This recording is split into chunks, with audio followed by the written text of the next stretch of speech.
Pronto. Boa tarde a todos, novamente. Aí, como eu falei para vocês, eu dividi essa aula em dois conteúdos. Eu mandei para vocês, mas eu já dividi em dois conteúdos. Foi quantidade de movimento e a parte de torque. Depois eu explico. A gente viu isso no primeiro ano, mas talvez tenha visto de outra maneira. Então, eu coloquei aqui só a parte de quantidade de movimento. A nível superior, esse nome, o nome desse conteúdo, ele não bota quantidade de movimento. Porque movimento, na verdade, não é uma coisa que você pode dizer em quantidade, é um fenômeno, na verdade. Mas como esse nome já pegou, então, no ensino médio, então deixa-se quantidade de movimento. Mas o certo é chamar só de momento. Mas deixa para lá, não vai fazer muita diferença aqui para vocês, não. Aí, como eu estou separando por conteúdos, e eu não quero misturar os conteúdos numa aula só, que é para não atrapalhar o raciocínio, então eu deixei só essas 6 questões mesmo. Aí, na quinta-feira, a gente faz a segunda parte, que eu disse que é a parte de torque dessa aula, que é a continuação que eu já enviei para vocês. Então, como sempre, quando houver necessidade, eu faço uma revisãozinha básica. Então, nesse caso aqui, vai precisar eu fazer isso para relembrar alguns conceitos importantes. Nós já passamos pela parte da conservação da energia, vocês devem lembrar. Agora, tem um outro princípio da conservação aqui, que vai ser o princípio da conservação da quantidade de movimento. Que se não houver perdas devido a forças externas, essa quantidade de movimento se conserva. Então, vamos lá revisar alguns conceitos básicos que a gente viu. Coloquei, ó, quantidade de movimento, conceitos básicos. Tudo que se baseia na mecânica, se puxa sempre da onde? Das leis de Newton. É a sua referência básica do primeiro ano, são as leis de Newton. Toda vez que vocês esquecerem de alguma coisa, mesmo na parte de energia, vocês começam puxando lá pelas leis de Newton, que vocês começam a desenrolar todos os conteúdos. Vai ser igualmente aqui, ó. Então, vamos lá. Para ficar bem simples, ó. O que diz a segunda lei de Newton? Para ficar bem simples, ó. Segunda lei de Newton, ela diz que a força resultante é o produto da massa pela aceleração. O que diz a terceira lei de Newton? Ela diz que a força que um corpo A faz em um corpo B é igual a menos a força que esse corpo B faz no A. Veja que eu coloquei ao contrário, ó. A força de A sobre B é igual a menos a força de B sobre A. Por que que tem o menos? Como a gente já viu nas leis de Newton. É porque essas forças, elas atuam em corpos diferentes, têm a mesma direção, mas têm os sentidos contrários. Como elas têm sentidos contrários, por isso que tem o sinal de menos. Esse menos não está dizendo que essa força de reação ou de ação, ela é negativa ao pé da letra. É por causa do referencial. Veja que eu não coloquei aqui a primeira lei de Newton, lei da inércia, porque como eu fazer aqui a parte da análise, digamos, matemática, analítica, não vai ser necessário aqui nesse primeiro momento. Então, como se procede essa quantidade de movimento? Primeiramente, eu vou definir aqui alguns conceitos para vocês, antes de fazer a aplicação. Vou pegar aqui novamente a segunda lei, vou colocar de azul para destacar, ó, e vou colocar aqui, a força resultante é o produto da massa pela aceleração. Agora eu vou começar a desmembrar essa equação, como a gente fez várias vezes. Aqui tem força resultante, eu vou deixar só o F para simplificar também. Força é igual a massa vezes aceleração. Pronto. Quem é a aceleração? Vou colocar de preto aí para destacar. Vou começar a destacar tudo, para relembrar. A aceleração é igual a ΔV sobre ΔV, ou seja, a aceleração é a variação da velocidade em relação ao tempo. Também vimos isso na nossa revisão de cinemática. Então, o que eu vou fazer é só substituir esse valor na equação da segunda lei, ó. A força é a massa, a aceleração é quem? ΔV sobre ΔT. Pronto. Se eu fizer o produto dos meios, quem eu vou encontrar? A força multiplica o intervalo de tempo, e o número 1, que é neutro da multiplicação, multiplica a massa, que multiplica ΔV. Pronto, ó. Veja o que eu fiz aqui. Eu apenas desmembrei a segunda lei de Newton num outro formato.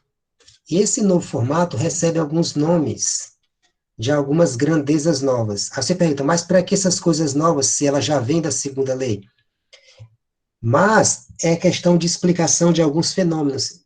Você colocando a segunda lei nesse formato, você explica outros fenômenos que não daria para explicar diretamente aplicando a segunda lei. Então, você tem que fazer uma remodelagem nela. Nessa remodelagem, esse primeiro membro, onde nós temos força vezes tempo, nós chamamos de impulso I. Quem já assistiu aquele filme A Fuga das Galinhas? Mostra quando elas estão querendo fugir lá do galinheiro, tem uma galinha lá que é a cientista inteligente, já fica calculando o impulso que tem que ser necessário para uma das galinhas fugir. É bem interessante, bem educativo. No segundo membro, nós temos que massa multiplicado pela velocidade. Essa parte é a chamada de momento. Geralmente a gente utiliza a letra P, mas a maioria dos livros utilizam a letra Q. Então, como a maioria utiliza a letra Q no ensino médio, então eu vou deixar o Q mesmo. O Q de quantidade de movimento. Eu poderia até ter colocado o título do conteúdo de impulso e quantidade de movimento, mas procurei simplificar. Então, anotando o que a gente já fez aqui, nós vamos ter que o impulso, o impulso I, é a força multiplicado pelo intervalo de tempo. Veja que não é o tempo no sentido do instante de tempo, é um intervalo de tempo. Não é um instante único, você tem que pegar o final e o inicial. E a quantidade de movimento vai ser a massa vezes a variação de velocidade. Veja também que não é simplesmente a velocidade. Então, no caso aqui, eu vou ter uma variação da quantidade de movimento. Por quê? Quando eu multiplicar aqui massa, eu tenho que levar em conta a velocidade final menos a velocidade inicial. Então, ΔQ vai ser a massa vezes a velocidade final, menos a massa vezes a velocidade inicial, já que eu multiplico o termo de fora pelo de dentro. Pronto. Só fiz desmembrar para efeito de explicação. Esse produto massa-velocidade é o que nós chamamos de quantidade de movimento. Estou fazendo a revisãozinha. Vocês são só 6 questões, mas devido a essa revisão, nós vamos ganhar um pouquinho mais de tempo aqui. Ó. Quantidade de movimento. Então, veja que eu estou dando a noção básica. Mas, pela mesma linha de raciocínio da conservação da quantidade de movimento, nós podemos fazer aqui algumas aplicações. O que diz o princípio da conservação da energia? Que a energia final é igual à energia inicial. Ela sempre se conserva, a energia é indestrutível. A quantidade de movimento, ela também se conserva. Quando a gente falou da energia, eu disse que, de maneira geral, a energia se conserva. Agora, quando a gente analisa casos específicos, tipo a energia mecânica, como ela não é um sistema geral, aí naquele sistema específico pode ser que a energia não se conserve ou tenha uma perda de energia naquele sistema. Agora, se eu analisar o sistema de maneira geral, a energia se conserva. Fazendo aqui um paralelo, uma analogia, é a mesma coisa para a quantidade de movimento. A quantidade de movimento num sistema específico, você tem uma perda. Agora, se eu observar de maneira geral, aí ele sempre se conserva. Mas para isso eu vou dar alguns exemplos de aplicações para vocês. Vamos colocar aqui umas aplicações, mas essas aplicações são só exemplos. Ó. Como eu poderia? Um exemplo de aplicação é uma colisão. Só que tem vários tipos de colisão. Eu posso ter uma colisão elástica, uma colisão parcialmente elástica ou uma colisão inelástica. Para quem não está entendendo muito bem o que eu quero dizer com essas palavras, por exemplo, você pega uma bola de tênis. Você pega uma bola, você tem o solo, ó, solo, que é o chão. Aí você pega uma bolinha de tênis, de jogo, tênis. Quem já viu a bola de tênis, eu creio que todo mundo já viu, se você segura a bola de tênis a uma certa altura em relação ao solo, como eu coloquei, ela tem uma certa massa, digamos que ela está com a velocidade inicial zero, ela está parada. Aí você solta essa bolinha, o que vai acontecer? Ela vai começar a descer, à medida que ela vai descendo, essa velocidade aqui não é mais zero, já aumentou, por isso que eu botei agora diferente de zero. Quando ela chegar aqui no solo, logicamente ela vai ter uma velocidade para baixo, que é a velocidade na hora do impacto no chão, que logicamente também não é zero, é um valor maior que zero, não sei qual é, mas dá para calcular, maior que zero. A bolinha de tênis, vocês devem saber, ela é muito flexível, né, maleável. Então, quando ela bater no solo, é claro que ela vai subir de volta. Claro que ela vai subir nessa mesma linha que está aqui, ó. Certo? Aqui é a descida, ela vai subir na mesma linha. Mas, para efeito de explicação, não tem como fazer um desenho em cima do outro, eu vou fazer do lado, ó, como se ela estivesse aqui desse lado, o que não é. É só um efeito de explicação. Ela bate no chão, então ela volta. Vai ter uma velocidade para cima, porque ela é maleável, tipo aquela força elástica. Não é exatamente isso, mas como se fosse. Ela é maleável. Então, tem um impacto e ela volta. Mas eis a questão, será que ela volta para a mesma altura de antes? Não. Uma parte da energia é perdida devido à força de resistência do ar, força de atrito, perdendo contato. Agora, se eu desprezar todas essas perdas de energia, ela volta para a mesma altura de antes. E se ela voltar para a mesma altura de antes, desprezando, esse movimento ficaria eterno, porque ela desceria de novo, teria uma nova colisão, voltaria de novo. Então, supondo que eu despreze essas perdas de energia, eu vou ter uma conservação. Então, veja que eu tenho, na hora da colisão, que é quando chega no chão, eu tenho uma velocidade inicial. Então, veja que eu estou definindo como velocidade inicial a velocidade da colisão. E vou ter uma velocidade agora para cima, porque o movimento se inverte, no sentido contrário. Então, a variação da quantidade de movimento, ela leva em conta essa velocidade final e essa velocidade inicial. Então, pelo princípio da conservação do momento, ó, anotando, ó, logo, a conservação da quantidade de movimento é só você fazer um raciocínio semelhante com o da energia. Veja, se eu sempre digo para vocês aprenderem por analogia, por comparação, que você não precisa ficar decorando esse monte de coisa. Conservação da quantidade de movimento. Diz o quê? Que a quantidade de movimento final é igual à quantidade de movimento inicial. Bom, nesse caso, o objeto de estudo é só a bola. Agora, se eu coloco, porque o chão não vai, assim, se mover, porque a velocidade é desprezível, que a massa da Terra é bem maior. Agora, se eu pegar duas bolas de tênis, por exemplo, agora fazendo um raciocínio diferente, ó, exemplo 2, chamar aqui de exemplo 1. Mas se eu fizer um segundo exemplo, exemplo 2, aí eu pego novamente o solo, só que agora eu faço diferente. Eu vou fazer um movimento na horizontal. Eu tenho uma bola A, digamos, de tênis, e tenho uma outra bola B, feita de um outro material qualquer, tipo aquelas de plásticos, mas que é semelhante à de tênis no tamanho. Digamos que essa bola A está com uma certa velocidade inicial para a direita, e a outra bolinha está com uma certa velocidade inicial de B, para a esquerda. O que é que isso quer dizer? Que vai chegar uma hora que as duas vão se encontrar, a bolinha A e a bolinha B. Vai acontecer uma colisão. Aí eis a questão, o que acontece após a colisão? Que aqui é o antes, e eu quero saber o depois. É isso que a gente vai analisar nas questões, ó. O antes e o depois.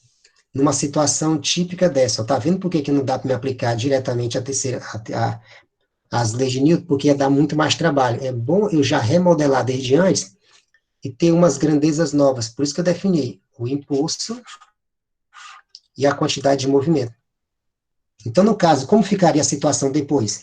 No visual, você já pode imaginar na sua mente, ó, vou ter duas bolinhas se colidindo, como se fossem dois carros, duas pessoas vão batendo na outra. O lógico aqui, de maneira geral, é que essa bolinha volte, na maioria das vezes acontecer isso, e a bolinha B também volte no sentido contrário. Essa aqui é uma das possibilidades, não é que vai acontecer isso. A bolinha A vai ter uma velocidade final para a esquerda, a bolinha B vai ter uma velocidade final para a direita. Ó. Se eu estabelecer um referencial positivo para a direita, eu posso colocar para a esquerda, mas eu coloquei para a direita, então veja que sempre vai ter um referencial. Aí vamos para os sinais. A velocidade A, ó, inicial é positiva. Positiva. A de B é negativa. A velocidade final de A já é negativa. E a final de B já é positiva, tá vendo? Aí o que vocês vão fazer? Aplicar a quantidade de movimento. Essa situação final que eu coloquei, do A indo para a esquerda e o B para a direita, isso é variável, então não tem nem como eu fazer os cálculos aqui, é puramente de análise. Por quê? tem uma série de fatores que influenciam. Um desses fatores é a massa. Tem a massa de A, tem a massa de B, além dos valores da velocidade. O A pode estar muito mais rápido que o B, ou o B pode estar com certa velocidade, ou, desculpa, o A pode estar numa certa velocidade, e o B poderia estar parado. Poderia ser isso, ó. O V com velocidade diferente de zero, o A, quer dizer, e o B parado. Ou eu posso ter uma massa de A muito maior que a massa de B. Tá vendo? Eu tenho várias variáveis possíveis. Então, é isso que você tem que levar totalmente contrário. E a colisão que eu mandei para vocês aqui, não, nesse exemplo, ó, como vocês podem ver, é uma colisão elástica. Aí você tem que ver se é totalmente elástica ou parcialmente elástica. Ela é totalmente elástica quando eu não tiver perda de energia. Quando ela é parcialmente elástica, é quando eu tenho uma perda de energia. A energia cinética final não vai ser igual à energia cinética inicial. Porque como o movimento aqui é na horizontal, nesse caso aqui eu desprezo a energia gravitacional, porque o movimento é totalmente horizontal. Então, vocês têm que analisar todas essas variáveis possíveis quando forem resolver os problemas. Então, aqui é só um resumo do que a gente viu no primeiro ano, por isso que aqui está meio solto, não estou fazendo... Aqui era conteúdo para a gente fazer quase um mês todo, mas como já viu no primeiro ano, aqui é só um resumo básico para vocês. Espero que tenha dado para entender, tenha ficado claro, e só para finalizar essa parte aqui das colisões, que eu falei que esse exemplo 2 aqui é um exemplo de colisão elástica ou parcialmente elástica, vocês podem estar me perguntando, e qual é o exemplo de uma colisão inelástica? A colisão inelástica é quando os dois passam a se mover juntos, ou seja, se os dois ficassem grudados. Exemplo, a bolinha A bate na B e as duas ficam grudadas e se movimentam juntas depois. Exemplo, digamos que o A fosse um peixe. Ó, digamos que o A fosse um peixe grande, vou botar um G. E o B fosse outro peixe, isso na água. Peixe B. Só que o B é um peixe pequeno. E está indo um contra o outro, como eu coloquei aqui no desenho. O que é que vai acontecer aqui no final? O peixe grande, ele vai engolir o peixe pequeno. E os dois vão se mover juntos. Quem vai determinar a velocidade? O peixe maior. Então, é um exemplo de uma... Só para ilustrar o que seria um exemplo de uma colisão inelástica. Também depende do material da bolinha B. Podia ser aquela massa de modelar que fica mais grudada. Quando colidisse, elas amassariam uma na outra, ficariam grudadas e se moveriam juntas. Ou poderia ser uma bolinha de ferro e uma outra um ímã. Como o ímã gruda no ferro, assim, uma coisa do tipo, relacionada. É isso que eu quero dizer para vocês. O importante é que na colisão inelástica, os dois passam a se mover junto. E se os dois vão se mover junto, obviamente, a velocidade final é a mesma para os dois. Não tem diferença. Se vocês entenderam, vamos aqui para a primeira questão. 2014, ó, do Enem PPL. Durante um reparo, aí qualquer coisa vocês podem me interromper. Durante um reparo numa estação espacial internacional, um cosmonauta de massa 90 quilos, ó, substitui uma bomba de refrigeração de massa 300 quilos, 360 quilos. Veja que essa massa de 90 quilos é do cosmonauta, que estava danificada. Inicialmente, o cosmonauta e a bomba estavam em repouso. Ó. Então, aqui você já sabe que a velocidade inicial do cosmonauta é igual a zero, e a velocidade inicial da bomba é zero. Veja que eu botei o C para cosmonauta e o B para bomba. E o I é de inicial. As duas são zero, porque os dois estão parados inicialmente, em relação à estação. Olha o referencial. Quando ele empurra a bomba para o espaço, ele é empurrado no sentido oposto. Claro, lembre da terceira lei de Newton. Se ele empurrar a bomba para a direita, ele vai para a esquerda. Se ele jogar a bomba para a esquerda, ele vai para a direita. Nesse processo, a bomba ó, adquire uma velocidade de 0,2. Então, aqui já é a velocidade final da bomba, ó, 0,2 metros por segundo. Em relação à estação, eis a questão. Qual é o valor da velocidade adquirida pelo cosmonauta em relação à estação após o empurrão? Então, eu quero saber a velocidade final do cosmonauta. Ó. Como eu expliquei na página inicial, que eu deixei em branco para vocês, fazer esse vídeo de quadro, basta vocês aplicarem o princípio da conservação da quantidade de movimento. A quantidade de movimento dos dois se conserva no final. Há um equilíbrio. Então, a quantidade de movimento final é igual à quantidade de movimento inicial. Qual é a quantidade de movimento inicial? Ó, onde tem o I aqui? Zero. Porque como os dois estavam em repouso, ó, o lado direito aqui é zero. O que vai me interessar é o lado esquerdo, que é a quantidade de movimento final.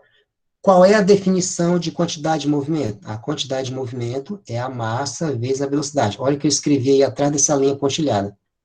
Se é a massa vezes a velocidade, e eu tenho dois corpos, eu tenho que aplicar para os dois. Então, vai ficar ó, a massa do cosmonauta vezes a velocidade dele, mais a massa da bomba vezes a velocidade dela, igual a zero. Veja que aqui são os valores finais, porque os valores iniciais deu tudo zero lá direito. Pronto. O que é que eu tenho que fazer agora? Substituir os valores. Mas lembrando que eu tenho que estabelecer o referencial. Eu vou supor que é positivo para a direita. Então, eu vou colocar aqui simbolicamente, como eu faço sempre nos corpos. Digamos que o A, um corpo A, é o cosmonauta. Simbolicamente, ó, cosmonauta. E eu tenho um corpo B, que é a bomba.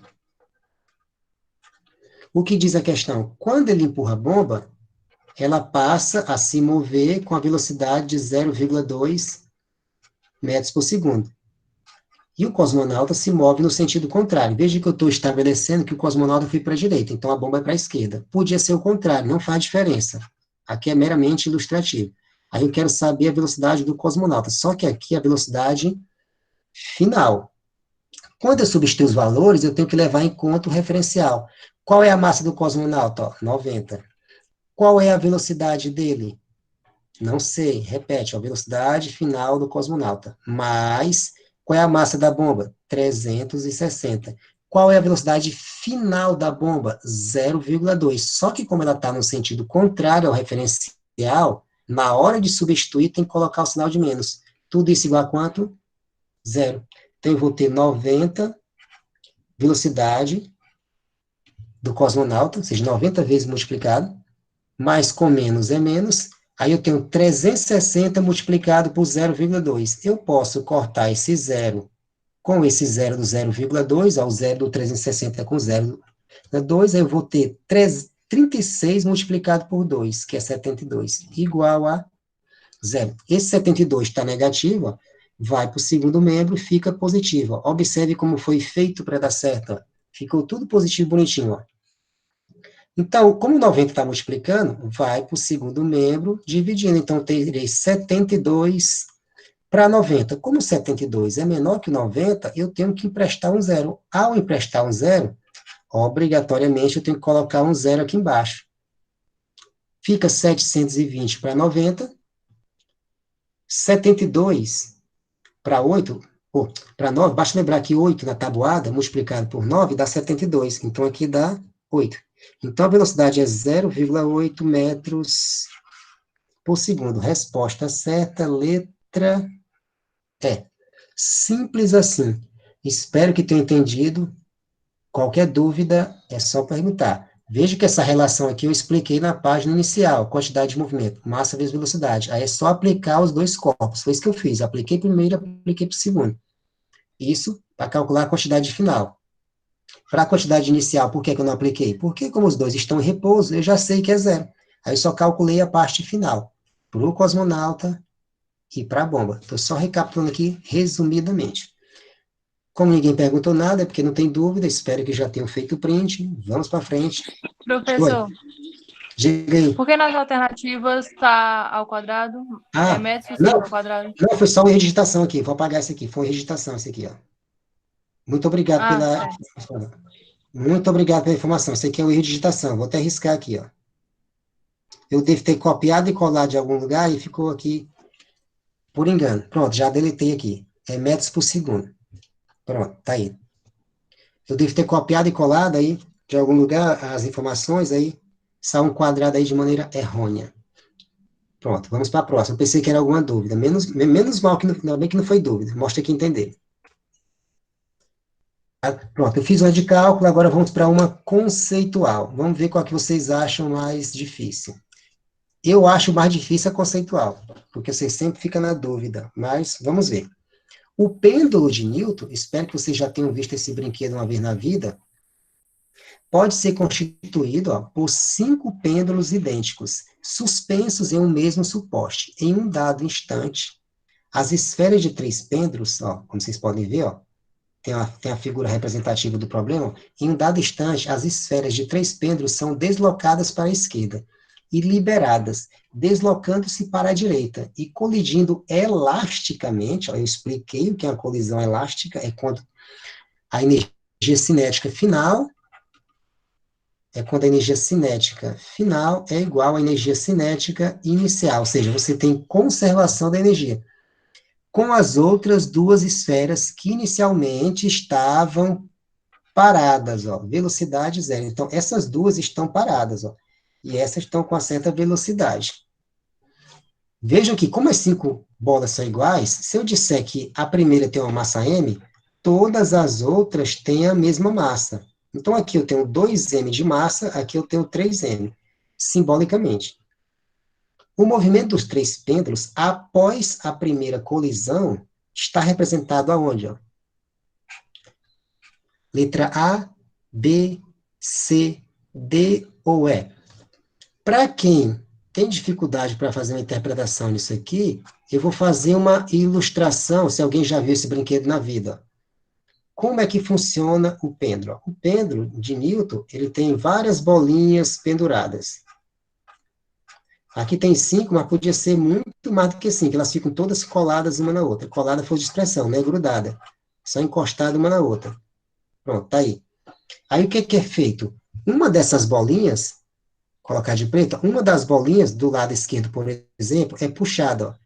Apenas aqui no problema, coloca 3, puxada para a esquerda. Quando essa bolinha é solta, ela bate na primeira bolinha que estava do lado dela, essa aqui. Quando ela colidir com essa bolinha, a primeira do lado direito, que é essa que eu estou pintando, ela vai subir. Aí ela volta, bate na primeira que estava do lado dela, e lá a última do outro lado sobe novamente e o movimento vai se repetindo. Veja, eu dei o exemplo com uma bolinha de um lado, aí sobe uma bolinha do outro. Qual é a lógica? Se forem 2 bolinhas desse lado, colidindo, serão 2 subindo do outro lado. Se aqui forem 3, 3, e assim sucessivamente. Por quê? Eu expliquei. Princípio da conservação da quantidade de movimento. Como o movimento, no caso aqui, a colisão é elástica, você tem conservação da energia. Então, se eu tinha 2 paradas e 3 vindo da esquerda em movimento, quando essas três colidirem com essas duas, o que vai acontecer? Isso aqui é o antes. Vocês têm que pensar agora no depois, após a colisão. Após a colisão, eu tenho que ter 2 paradas e 3, 2m, e vou ter 3 em movimento. Só que essas 3 em movimento agora são para onde? Para a direita. Por que para a direita? Porque é o princípio da conservação da quantidade de movimento. Eu expliquei, a quantidade de movimento final, ela tem que ser igual à quantidade de movimento inicial. Se o final tem que ser igual ao inicial, só existe uma maneira de ser igual. Qual? Se eu tinha 3 vindo da esquerda, agora eu tenho 3 para a direita. Por quê? Porque quando elas voltarem, elas têm que colidir de novo com essas duas, e o movimento vai se repetindo. Eu fiz um exemplo para uma, aí você generaliza. Se aqui eu tenho 3, eu tenho que ter 3 no problema. Por isso que a resposta é a letra C de Corinthians. Ficou claro? Observe que não tem como ser a letra A, que ele bota 2 indo para a esquerda e 2 para a direita. Isso viola a conservação da quantidade de movimento. Na letra B, ele coloca todas em movimento, 2 para a esquerda e 3 para a direita. Na letra D, ele coloca 2 em movimento e 3 paradas. E na letra E, só tem uma em movimento. Só na lógica você já se dava para deduzir que não tem como, tem umas alternativas que são absurdas, ó. Devido à colisão ser elástica, não ter perda de energia, então, ó, essa palavrinha é mágica, ó. Se não tem perda de energia, e você tinha 3 em movimento, você vai ter 3 em movimento após. Não tem como ser mais e não tem como ser menos. Aonde é que tem isso? Na letra C. É conservação, colisão elástica. Então, esqueci de tocar um ponto que eu expliquei na primeira página, na primeira parte. Eu expliquei, mas não fiz a ligação para vocês. Veja que eu estou explicando para vocês conteúdos em ordem. Esse conteúdo aqui, ó, só pela lógica dá para ver que ele não pode vir antes da parte que eu expliquei para vocês de energia. Ele vem depois, porque ele precisa de toda essa explicação da parte de energia, que fundamenta também isso aqui, a explicação. Não teria como eu explicar os problemas sem falar de energia. Por isso que ele vem depois. Então, por mais que aqui seja por mais que esse tópico aqui, quantidade de movimento, ele seja de aplicações da lei de Newton, porque aqui são aplicações, na verdade, mas não tinha como eu explicar essas aplicações antes da parte de energia, por isso que ele vem depois. É uma maneira lógica de você entender os conteúdos. Espero que tenha ficado claro, mas se alguém tem alguma dúvida, vamos para a próxima. Tá aí, mais uma questão conceitual, 2014. É a terceira de hoje. Para entender os movimentos dos corpos, Galileu discutiu o movimento de uma esfera de metal em 2 planos inclinados. Veja, em 2 planos inclinados. Sem atrito. Olha as palavrinhas mágicas que eu sempre digo, tem que ser detalhista. E com a possibilidade de se alterarem os ângulos. Veja que o ângulo pode ser alterado. Que ângulo? O ângulo de inclinação do plano inclinado, que é esse ângulo aqui, ó. Ângulo de descida, aqui é o ângulo de subida, conforme mostra a figura. Na descrição do experimento, quando a esfera de metal é abandonada, ó, esfera, para descer por um plano inclinado, de um determinado nível, ela sempre atinge no plano ascendente, no máximo, um nível igual àquele que foi abandonado. Claro, ó, no plano de subida, no máximo, a altura vai ser igual àquela que foi abandonada. Não tem como ser mais. Por isso que tem essa linha imaginária. Se aqui eu tenho uma certa altura H, quando ela descer aqui, que subir, a altura do lado esquerdo não tem como ser maior do que essa altura do lado direito. Por exemplo, se eu chamar isso aqui de H1 e aqui de H2, o H1 é igual a H2. Se houver conservação da quantidade de movimento. Se não tiver conservação, a altura 2, se não tiver, a altura 2 vai ser menor que a altura 1. E nunca vai ser maior que a 1. Ou seja, não existe essa possibilidade dela ser maior.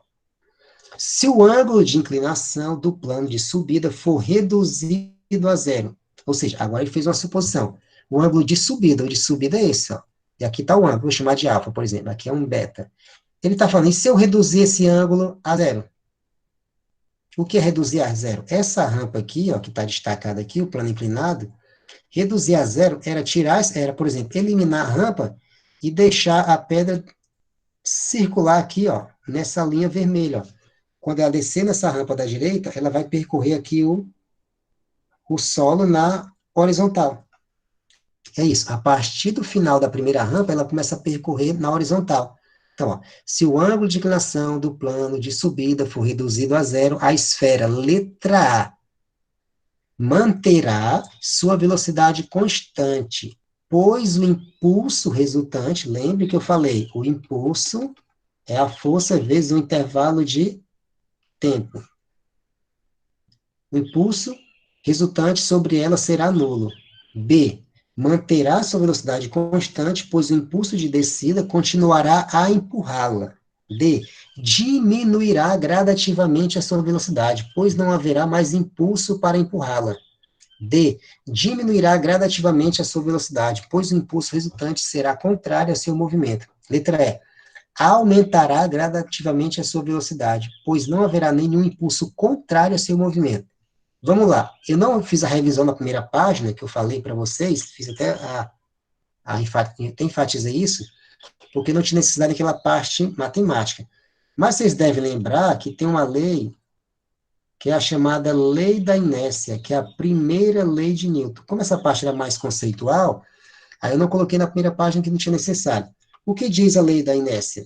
Que um corpo em repouso, velocidade zero, ou movimento retilíneo uniforme, ele vai permanecer dessa maneira, desde que nenhuma força atue sobre ele. E o que é que diz na questão? Que tem dois planos sem atrito.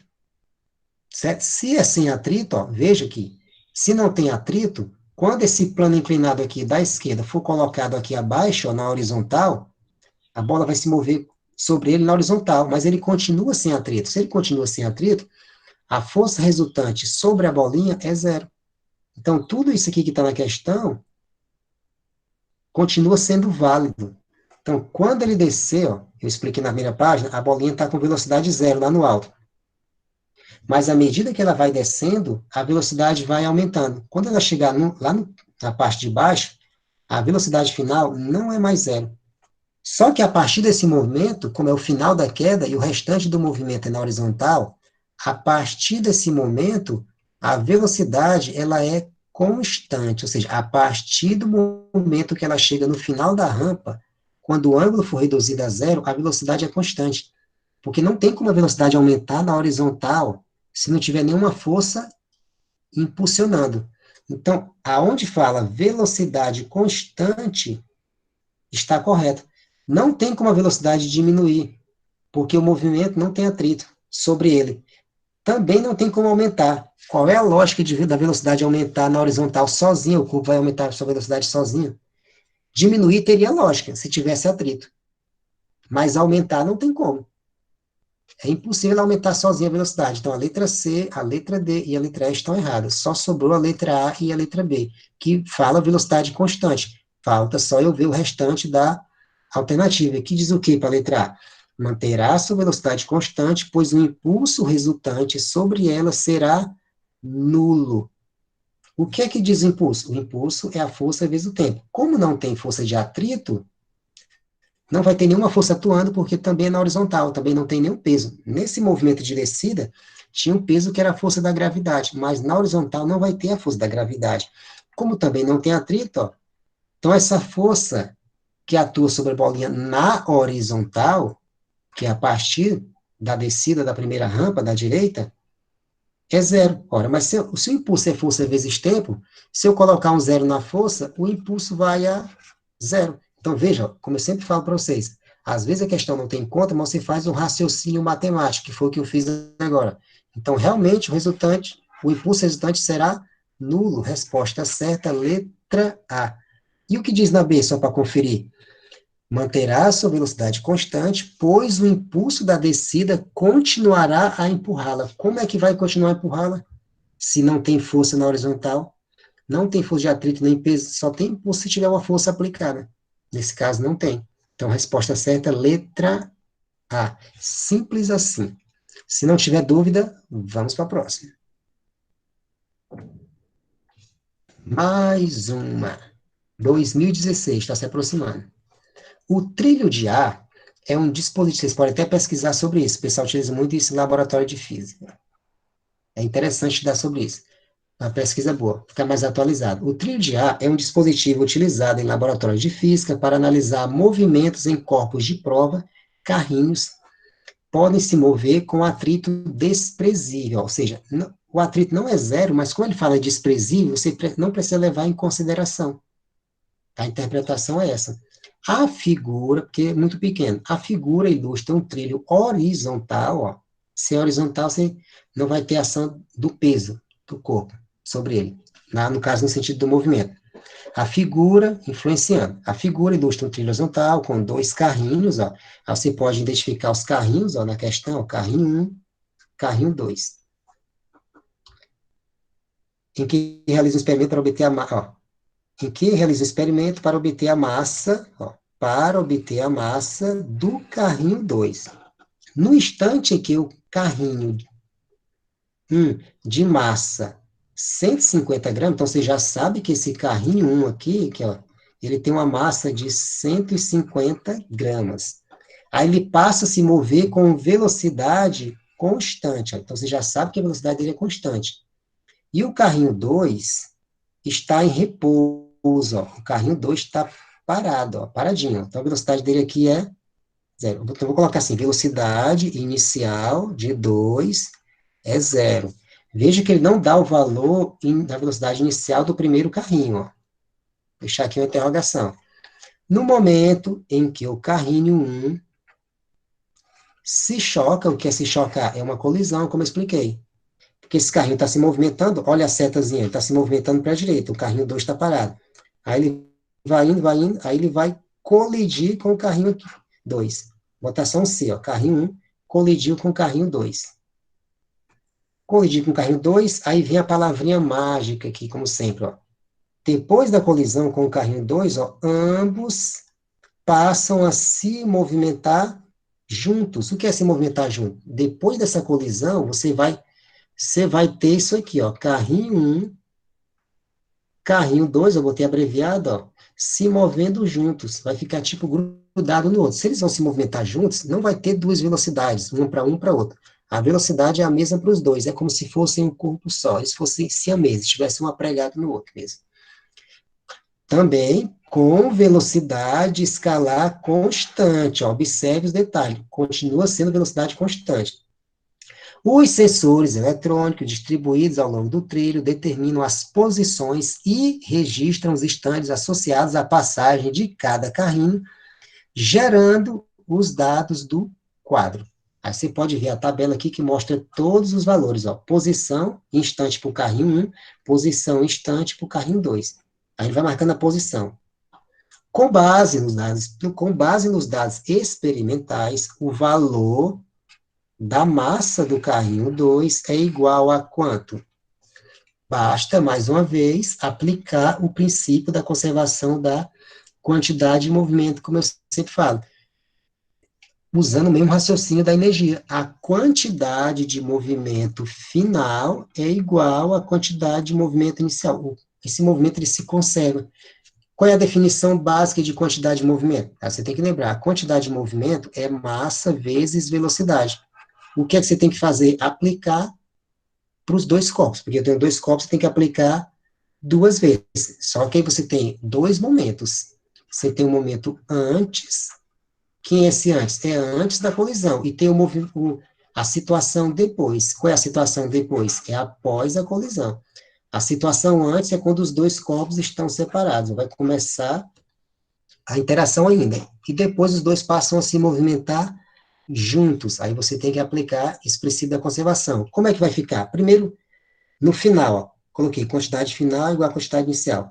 O que acontece? A quantidade de movimento final é a massa vezes a velocidade. Só que tem um detalhe aqui, os dois estão se movimentando junto. Então, essa massa aqui vai ser M1 mais M2. E essa velocidade vale para os dois.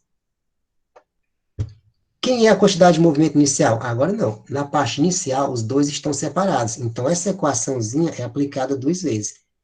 Massa do primeiro carrinho, velocidade do primeiro carrinho. Só que aqui é velocidade inicial. Aí eu aplico massa do segundo carrinho, velocidade do segundo carrinho. Só que é a velocidade inicial. Mas para o segundo carrinho, eu sei a velocidade inicial. Ele disse que ele está parado, ó. Velocidade zero. Então, aqui eu posso cancelar. Quem foi que sobrou? M1, V1 inicial. Só que eu preciso calcular agora alguns valores. Quais são esses valores? Eu preciso calcular a velocidade inicial e a velocidade final para eu poder achar a massa de 2. Ó. Veja que o x da questão é a massa de 2, que ele diz claramente. Como eu vou calcular essa velocidade?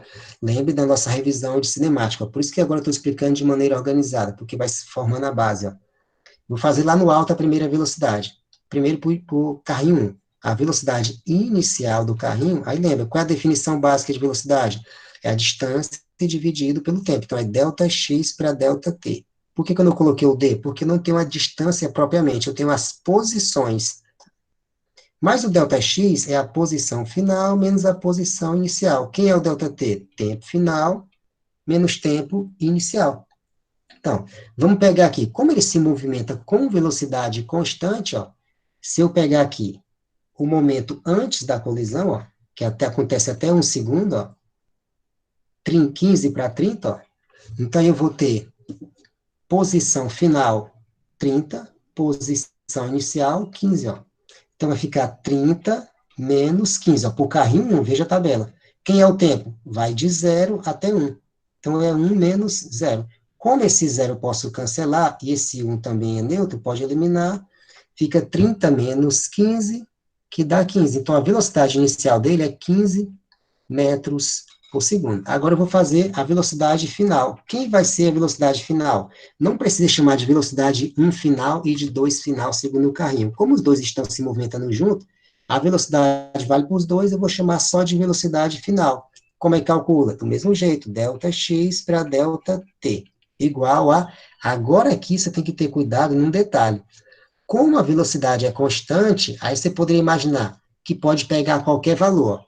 Só que tem que prestar atenção que o carrinho 2 está parado. Então, veja, da posição aqui, ó, de 0 até 1 segundo, ó, de 0 a 1 segundo, a posição do carrinho 2 não mudou. Continua na posição 40, porque ele está parado. É o tempo que leva até acontecer a colisão. Veja que de 45 para 75, ó, se passaram quantos segundos? Ó, 7 segundos. Mas veja que para o carrinho 1, ó, também se passaram, ó, 7 segundos. Então, aqui está coerente. Ó. O intervalo de tempo é o mesmo. Ó. O ΔT e o ΔT para o carrinho 1 e o carrinho 2, os dois são 7 segundos. Mas, veja que a posição, ó, do carrinho 1, nesse intervalo, foi de 30 para 75. Então, aqui pulou 45 metros. Já observa que para o carrinho 2, de 45 para 75, aqui foi só 30 metros. Mas os dois não estão se movimentando junto. Se os dois estão se movimentando junto, 30 metros não tem como ser diferente de 45 metros para os dois. Então, isso mostra que eu não posso pegar esse intervalo. Agora, veja, ó, se eu pegar as duas últimas posições, ó, para o carrinho 1, ó, de 75 para 90, eu tenho quantos metros? 15 metros. De 75 para 90, 15 metros para o carrinho 2. Intervalo de tempo, de 8 para 11, 3 segundos. Carrinho 1, de 8 para 11, ó, 3 segundos. Então, veja que está na mesma proporção. Então, aqui eu tenho velocidade constante. Então, nesse intervalo, eu posso calcular. Então, vai ser posição final menos posição inicial, ΔT, tempo final menos tempo inicial. Então, a posição final é 90 e a posição inicial 75, após a colisão. E quem é o tempo final? 11, tempo inicial 8, porque eu estou pegando de 8 para 11, 90 menos 75 dá 15, 11 menos 8, 3, 15 para 3, 5 metros por segundo. Agora, o que você faz? Só substituir os valores. A massa de 1, ó, ele já deu na questão, ó, 150 gramas. Então, você coloca 150. Quanto é a massa de 2? Não sei, é o x da questão. Quanto é a velocidade final? 5. Quanto é a massa de 1? 150. Quanto é a velocidade do primeiro inicialmente? 15. Veja que eu posso simplificar. Eu tenho um 5 aqui no primeiro membro e tenho um 15 no segundo. Como é que essas contas vão dar um pouquinho de trabalho, se a gente for querer fazer tudo aqui, propriedade distributiva, dá mais trabalho. Ó. É melhor eu simplificar. Ó. 5 para 15 eu posso simplificar, porque 5 para 5 dá 1, e 15 para 5 dá 3. Aí, ao invés da conta ficar bem grande, ela vai ficar bem simples. 150 para 3, ó, é 450. Ó. Aí, como eu tenho 150 aqui no primeiro membro, ó, positivo, eu jogo ele para o segundo, eu vou ter que a massa 2 é 450 menos 150, o que dá uma massa 2 igual a 300 gramas. Simples assim. Deu para entender ou foi muito complexo? Quem quiser fazer o print, fique à vontade. Se não tiverem dúvidas, vamos para a próxima questão. Eram só 6 questões, mas dá para ver que está puxado, né? Vamos para a próxima. Professor, volte bem isso, só para copiar bem aqui um. Voltei. Ó, pode ser que algumas pessoas achem que essa maneira aqui que eu fiz no final mais complicada, mas se a gente for ver, para o Enem, é bem melhor você fazer como eu fiz, ó. Se você for fazer a propriedade distributiva, ó, fica 5 vezes 150, que dá 750. Se for multiplicar 150 vezes 15, vai dar 2.250. Os números começam a ficar muito grandes, aí você vai perder muito tempo. É melhor você ir já simplificando, cortando, que aí vocês ganham tempo. Bem melhor. Eu sempre só faço Pronto, assim, pronto, vamos para a próxima. Penúltima questão. professor. Oi. Eu falei com o Glairton e ele falou que se tivesse a mesa digitalizadora, daria aula pra gente, mas também não tem como, porque ele tá aprendendo a mexer nas ferramentas. Ele me disse. Não, eu mostrei essa mesa digitalizadora no dia da reunião. O pessoal ficaram apaixonado lá. O pessoal que não conhecia, acho que só quem conhecia era o Alberto e um outro duas pessoas. Aí todo mundo ficou me perguntando. O Romero está usando a mesa digitalizadora porque eu indiquei para ele. O Francês já vai comprar também para melhorar as aulas, para ficar melhor. Rapaz, professor, Eu tô, você é eu tô dando dica para os povos agora. Estou sendo o personal deles aqui, personal da mente agora. influencer, você. É a influência. Não tem o personal style, que é aquele personal que indica o pessoal vestir roupa. Eu sou o personal Ah, aqui de outra. É o personal das tecnologias aqui. respeite. Vamos lá. E observe que, se notaram que meus slides é diferente de todo mundo também, né? Vamos lá. Professor, o Francino, ele usa pelo celular? Eu sei. É, pois é. Eu gosto de usar no computador, tem mais funcionalidade. Mas essa é questão de gosto, é porque eu gosto de ser mais, eu gosto de praticidade e funcionalidade. No celular você é muito limitado. Aqui eu tenho mais recursos. Vamos lá. Penúltima questão. Ó. Viu? Eram só 6, mas não está tão rápido como vocês imaginaram. Em uma colisão frontal entre dois automóveis, vejam, ó, de novo, ó, colisão. Ó, em uma colisão frontal entre dois automóveis, a força que o cinto de segurança exerce sobre o tórax e abdômen do motorista pode causar lesões graves nos órgãos internos. Pensando na segurança do seu produto, um fabricante de automóveis realizou testes em 5 modelos diferentes. Ó, teve uma colisão e fizemos um teste em 5 modelos de cinto de segurança. Os testes simularam uma colisão de 0,3 segundos de duração. E os bonecos, que representavam os ocupantes, foram equipados com acelerômetros.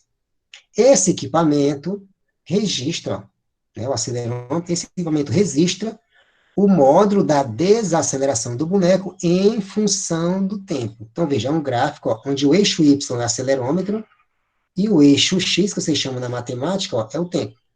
Os parâmetros como massa dos bonecos, dimensões dos cintos e velocidade imediatamente antes e após o impacto foram os mesmos para todos os testes, para efeito de comparação. Então, esses valores não precisa levar em consideração na análise. O resultado final obtido está no gráfico de aceleração por tempo. Resposta certa. Vamos lá. Qual o modelo de cinto oferece menor risco? Ó, veja, está perguntando o menor risco, não o maior. Qual o modelo de cinto que oferece o menor risco de lesão interna ao motorista? A, B, C, D ou E? Aí tem, ó. Aí veja que no canto superior direito do gráfico, ó, tem os tipos de cinto. Aí veja que o tracejado, ele mostra qual é a curva. Aí você olha para essa questão e fica, como é que eu vou responder isso, né? Porque dá para ver que não tem cálculo, é puramente de análise, interpretação de gráfico. Vamos lá. Digamos que a Ládvia, né, sob suposição, a Ládvia está apaixonada, né? Aí o namorado dela deixou ela, aí ela está muito abatida, né, psicológico baixo, ela resolve se matar, sobe de um prédio de 20 andares para se jogar. Aí, no caso, quando ela bater no chão, o impacto vai ser rápido ou demorado? Vai ser rápido. Por isso ela morre. Mas aí aparece, né, os bombeiros, né? A Tereza, né? A Darielle, o Bruno, o Derek, aparece os bombeiros para salvar. E coloca lá aquele colchão de ar enorme. A pessoa pula, como vocês já viram isso em muitos filmes, a pessoa pula, cai naquele colchão de ar. Aí a colisão é rápida ou demorada? É demorada, porque é tipo aquela cama elástica que vocês gostam de pular, pula. A pessoa bate naquele colchão de ar e vai lá embaixo e volta, ou seja, é uma colisão demorada, até se estabelecer o repouso. Então, veja que tem uma diferença. quando a pessoa morre e quando a pessoa não morre. Ó. É a questão do tempo de impacto. Então, ó, olha para o gráfico, observe o tempo. E qual é a definição de impulso? O impulso é a força vezes o tempo. Notem que a força e o tempo, a força e o tempo são inversamente proporcionais, porque tem uma multiplicação, ó. Lembra da matemática, proporção? Significa dizer que se o tempo aumentar, ó, setinha para cima, a força diminui. Se o tempo diminuir, a força aumenta, ó. São inversamente proporcionais, mas isso se e somente se esse impulso ele for constante, porque ele vai ser a nossa constante de proporcionalidade. Aí você pergunta, mas como é que eu vou saber que ele é constante? Observe que na questão ele fala, ó, os parâmetros como massa dos bonecos, dimensões do cinto e velocidade imediatamente antes e após o impacto foram os mesmos para todos os veículos.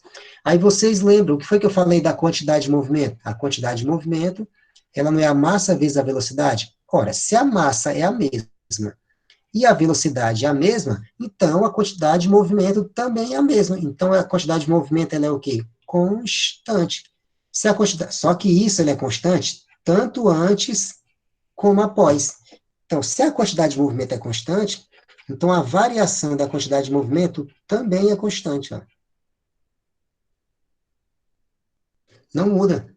É uma constante, não vai mudar. Então, se é uma constante, e eu expliquei na primeira parte, que o impulso ele é igual à variação da quantidade de movimento. Expliquei isso pela terceira lei de Newton. Então, se a variação da quantidade de movimento é constante, e o impulso é igual à variação da quantidade de movimento, então o impulso também é constante. Então, o que nós temos que analisar aqui é a questão da força e do tempo. Aí você lembra, aqui não tem o acelerômetro, aí lembra, quem é a força? Força é a massa vezes a aceleração. Ponto. Agora, analisando puramente a equação do impulso, como nós temos aqui, ó, analisando só a questão do impulso. Se o impulso é constante, só leva em consideração força em tempo. Mas no gráfico não tem a força, mas tem a aceleração. Dá uma relação. Mas tem um tempo no gráfico. O que foi que eu expliquei? Como a força e o tempo são inversamente proporcionais, raciocinem. Num impacto, o que é que vai fazer o impacto ser mais doloroso, que levar a pessoa à morte? Imagina a Teresa com raiva, dá um murro na parede. A mão dela vai doer. Mas quando ela bate no colchão, não dói tanto. Por quê? Porque o colchão é maleável, então a colisão do impacto é mais demorada, não é muito rápida. Agora, bater na parede é uma coisa mais rápida, o impacto. Então, veja, ó, quanto mais rápido for, ou seja, quanto mais rápido for, significa menor tempo. Consequentemente, maior a força, porque são inversamente proporcionais. Então, como eu quero o cinto de menor risco, o que vai oferecer o menor risco é aquele que tenha a força média, né? Que essa força aqui, a força média menor no impacto. E aonde é que a força média vai ser menor? Aonde o tempo for maior. Ao contrário. Por quê? Porque é inversamente proporcional. Aí você olha para os 5 modelos de cinto. Aonde é que o intervalo de tempo é maior? Veja que cada curva mostra o intervalo de tempo. Vou pegar o primeiro cinto como referência para vocês entenderem os outros. Pode ser que esteja complicado. Ó. Olhando primeiro o primeiro cinto. Olha o pontilhado dele. Está aqui o tracejado dele. Ó, cinto 1. Ele começa aqui a marcação no 0 e vai até onde? Ó? Até o 0,15. Agora observe o cinto 2. Olha o tracejado dele, ó. Cinto 2. Que é esse aqui, ó. Ele começa no 0,05 e vai até um pouquinho depois do 0,25.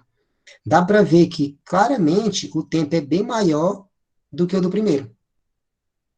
Agora vamos ver o terceiro cinto, ó. Olha o tracejado dele, ó, bem mais juntinho, que é esse aqui, ó.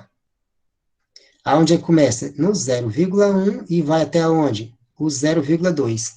De 0,2 para 0,1 só aumenta 0,1. Também bem mais rápido que o segundo. O segundo está sendo mais demorado.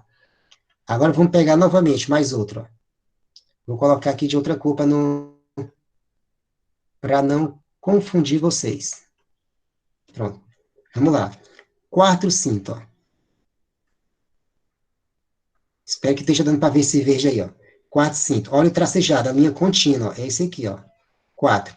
Aonde é que ele começa? No 005 e vai até onde? Até o 030. E o último?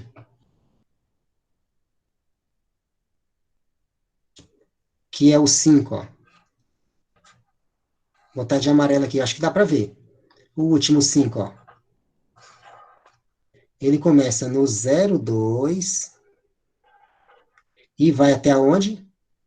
Até o 03. Então, já dá para ver claramente aonde é que eu tenho o intervalo maior.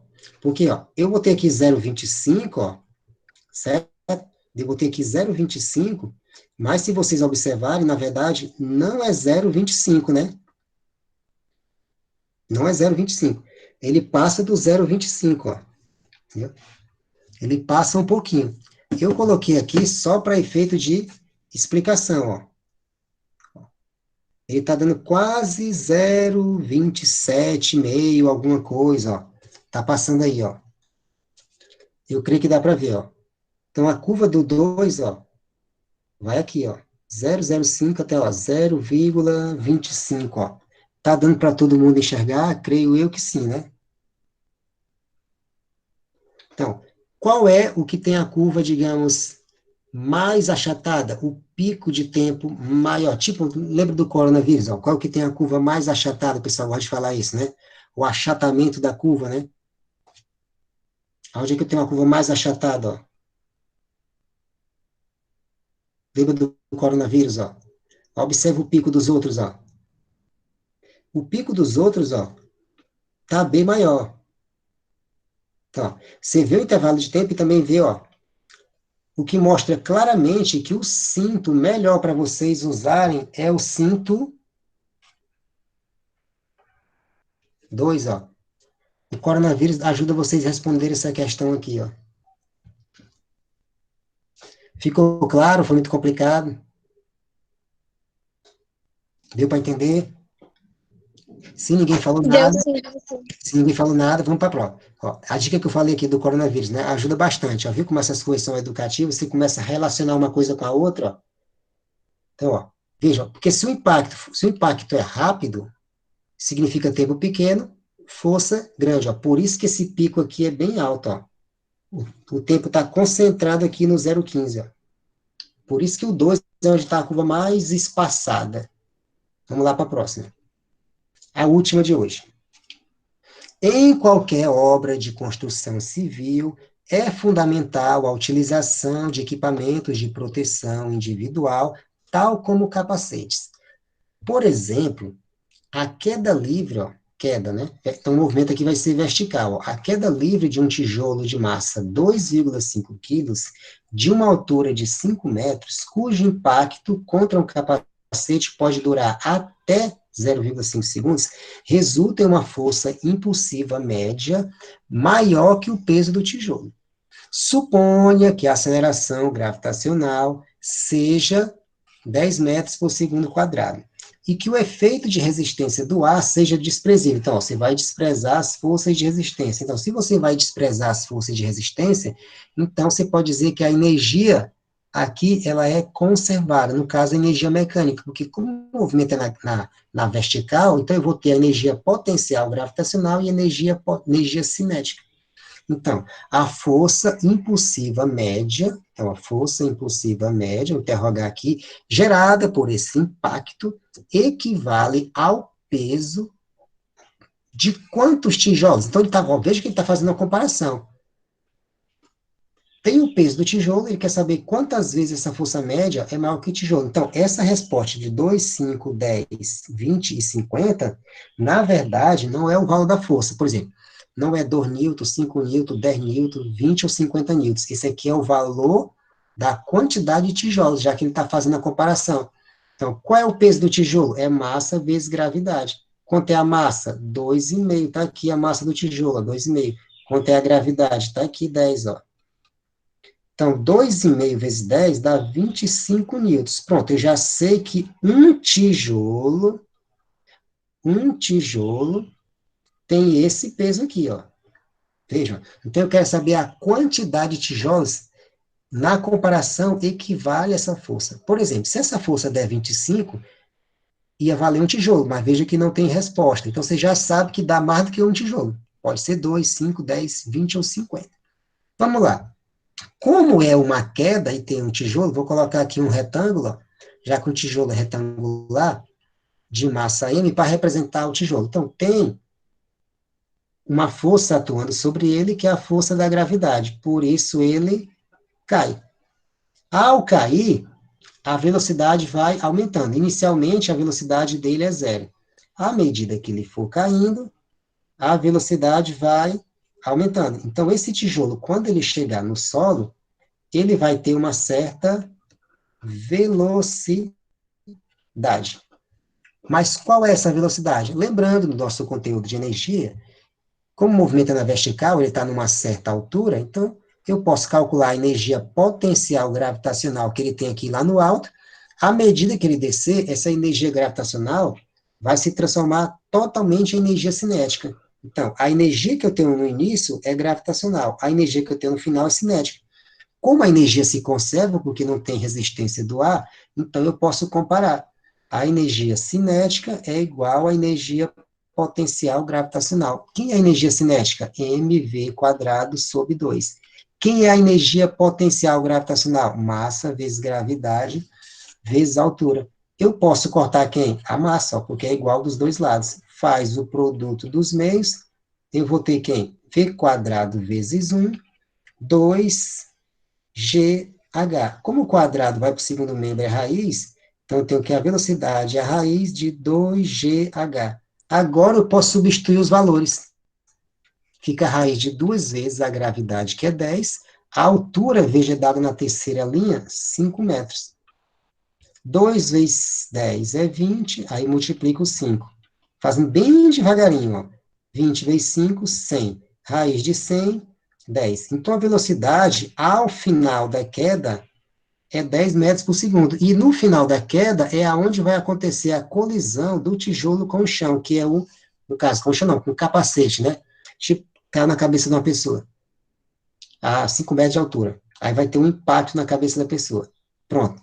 O impacto vai ser com essa velocidade, já que eu desprezei as forças de resistência do ar. Pronto, se eu achei a velocidade, o que é que eu tenho que fazer agora? Basta aplicar o princípio da conservação da quantidade de movimento. Por que é que eu posso aplicar?